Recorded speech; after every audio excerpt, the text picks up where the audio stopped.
आपला निसर्ग हा वेगवेगळे पक्षी आणि प्राण्यांनी भरलेला आहे। त्यामध्ये पेंग्विन हा एक प्राणी आहे। तो थंड हवेच्या ठिकाणी आढळतो, सहसा समुद्राच्या ठिकाणी। पेंग्विन हा दिसायला खूपच सुंदर असतो। आपण व्हिडिओमध्ये बघू शकता किती सुंदर दिसतात पेंग्विन।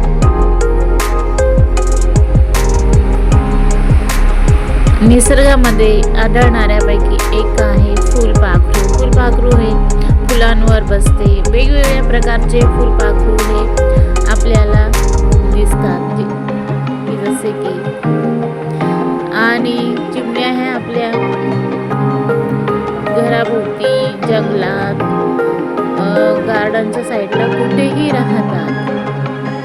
आपण बघितलं की जंगलामध्ये जिथे पाणी असते, गवत वगैरे असते, तिथे वेगवेगळे प्राणी असतात किंवा जंगलामध्ये आढळून येतात। कुठेही झाडे गेडे बघितले तर ते फळे, दाणं असं वेगवेगळे खात असतात, जंगलमध्ये राहत असतात। गावाच्या साईडलाही, गावामध्येही येतात चिमण्या वगैरे। चिमण्या दिसायला खूपच सुंदर असतात आणि सकाळी त्यांचा आवाज ऐकल्यानंतर खूपच भारी वाटतं। सकाळी समजात पहिले पक्षी वगैरे चिवचिव करून ओरडतात। सहसा शहराकडे कमी प्रमाणात पक्षी असतात, पण गावाच्या साईडला भरपूर प्रमाणात चिमण्या, कावळे असे पक्षी आढळतात। आपण बघितलंच आहे की निसर्गाच्या सानिध्यात गेल्यानंतर आपलं मन एकदम प्रसन्न राहतं आणि आपण आपलं टेन्शन वगैरे विसरून जातो। हे प्राणी पक्षी बघितल्यानंतर आपण थोडं रिलॅक्स होतो आणि आपले जे मनात विचार चालू असतात, खळबळ चालू असते, ती आपण सगळं विसरून जातो। या पक्षाप्रमाणेही आपण राहिलं पाहिजे। चिमण्या ह्या पाणी पितात व त्यामध्ये बुडून आंघोळ सुद्धा करतात। त्यांना उन्हाळ्यामध्ये आपण पाणी ठेवलं पाहिजे पिण्यासाठी। चिमण्यांना झाडावर जाणे, दाणे खाणे, चिमण्या गोळक्याने राहतात, एकट्या राहतात। चिमण्यांचे घरटे असते छोटे, त्याच्यामध्ये त्यांची पिल्ली वगैरे असतात। आमच्या इथे आम्ही त्यांना दाणे वगैरे टाकतो, त्यामुळे आमच्या इथे गार्डनमध्ये खूप साऱ्या चिमण्या आहेत। त्यामुळे आम्ही त्यांना दाणे वगैरे टाकल्यानंतर त्या आमच्या हातावर सुद्धा येतात।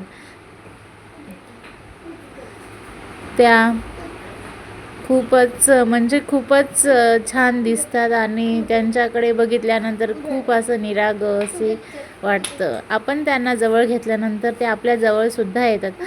आम्ही त्यांना रोज दाणे वगैरे खाऊ घालतो, त्यामुळे ते आमच्या सानिध्यात, आम्ही त्यांच्या सानिध्यात राहतो।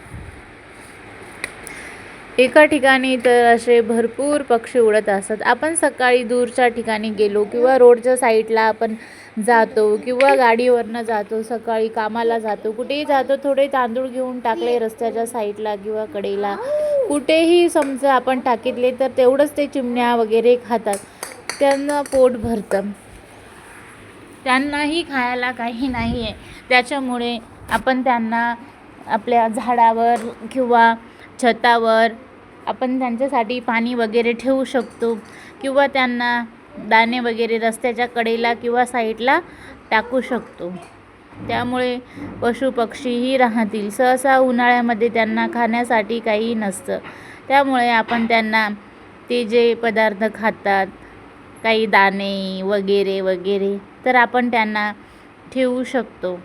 त्यामुळे ते चिमण्या खातील आणि राहतील मस्त। त्यांचा आवाज वगैरे सकाळी ऐकल्यानंतर एकदम भारी वाटतं।